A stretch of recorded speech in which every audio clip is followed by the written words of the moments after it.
اللہ تعالیٰ کسی بندے سے کوئی چیز اس کی آزمائش، تربیت یا کسی بہتر چیز کے لیے چھین سکتا ہے۔ قرآن و حدیث کے مطابق اللہ تعالیٰ مختلف وجوہات کی بنا پر کسی بندے سے نعمتیں واپس لے سکتا ہے۔ نمبر 1، ناشکری اور نافرمانی۔ اگر کوئی بندہ اللہ کی دی ہوئی نعمتوں کی قدر نہیں کرتا، ناشکری کرے یا گناہوں میں مبتلا ہو جائے تو اللہ اس سے وہ نعمتیں چھین سکتا ہے۔ قرآن میں سورہ ابراہیم آیت نمبر 7 میں اللہ فرماتا ہے، اگر تم شکر کرو گے تو میں تمہیں اور زیادہ دوں گا، اور اگر ناشکری کرو گے تو یقیناً میرا عذاب شدید ہے۔ نمبر 2، تکبر اور غرور۔ اللہ کو عاجزی بہت پسند ہے، اور اگر کوئی اپنی کامیابی پر غرور کرے اور خود کو سب سے بدتر سمجھے تو اللہ اس سے عزت، دولت یا اختیار چھین سکتا ہے۔ حدیث میں ہے، جو شخص تکبر کرتا ہے اللہ اسے ذلیل کر دیتا ہے۔ یہیں پر اگر ہم مثال دیں کہ کس طریقے سے شیطان نے اللہ کے سامنے اپنا تکبر دکھایا، اور اللہ نے کس طریقے سے اس کو اپنی جنت سے باہر نکال دیا۔ نمبر 3، ظلم اور حق تلفی۔ اگر کوئی بندہ دوسروں پر ظلم کرے یا دوسروں کے حقوق سلب کرے تو اسے اللہ سزا کے طور پر اس کی اپنی نعمتوں سے محروم کر سکتا ہے۔ نمبر 4، آزمائش اور بہتری کے لیے۔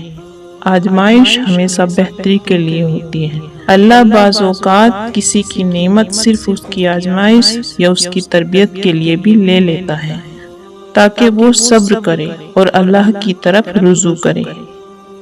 قرآن میں سورہ بقرہ آیت نمبر 155 میں اللہ فرماتا ہے، اور اگر ہم کسی حد تک خوف، بھوک، مال، جان اور پھولوں کی کمی سے تمہاری آزمائش ضرور کریں گے۔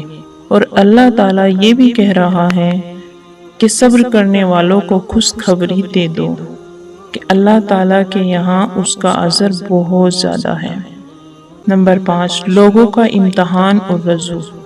بعض اوقات اللہ کسی کو کسی تکلیف میں مبتلا کر دیتا ہے تاکہ وہ اس کی طرف رجوع کرے، دعا کرے اور اپنی اصلاح کرے۔ ہم بیمار ہو جاتے ہیں، ہم تکلیف میں مبتلا ہو جاتے ہیں، ہم کس کو پکارتے ہیں؟ ہم اللہ کو پکارتے ہیں، کیونکہ ہم اللہ کو بھول چکے ہوتے ہیں۔ نمبر 6، صدقہ نہ دینا اور زکوٰۃ ادا نہ کرنا۔ اگر کوئی شخص زکوٰۃ اور صدقہ ادا نہیں کرتا تو اس کے مال میں بے برکتی آ سکتی ہے، یا وہ مال ضائع ہو سکتا ہے۔ حضرت محمد صلی اللہ علیہ وسلم نے فرمایا کہ ہم لوگ رزق کو ڈھونڈتے ہیں، جبکہ اللہ تعالیٰ نے رزق کو سخاوت میں چھپا رکھا ہے۔ اللہ تعالیٰ خود فرماتا ہے کہ کون ہے، سورہ مزمل میں فرماتا ہے کہ کون ہے جو مجھے بہترین قرض دے، مطلب کہ لوگوں کی مدد کرے۔ اللہ نے آپ کو مال دیا، آپ لوگوں کو دے، اللہ آپ کو بڑھا کے دے گا۔ نمبر 7، ناپاک کمائی اور حرام ذرائع۔